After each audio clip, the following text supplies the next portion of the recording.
With FunctionFox having a plethora of features, sometimes you do not need your whole team to access everything in the system.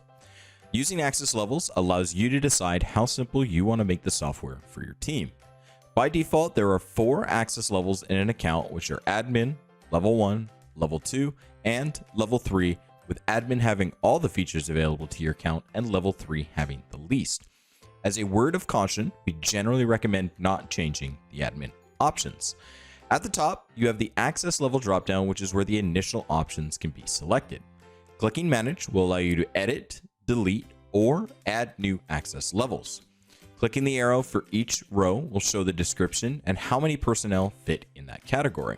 You can edit the description to make sure you know what role fits that level.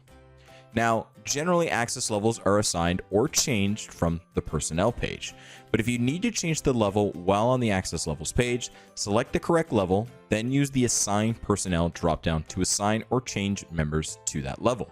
You can also see who is in each level from here as well. Now, the bottom half of the page is where you can see all the options available.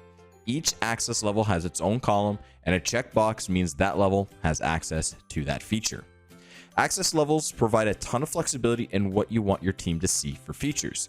If you need help setting up access levels or want to make sure you get your levels just right, feel free to call or email staycreative@functionfox.com, and we'll be happy to help you and your team stay creative.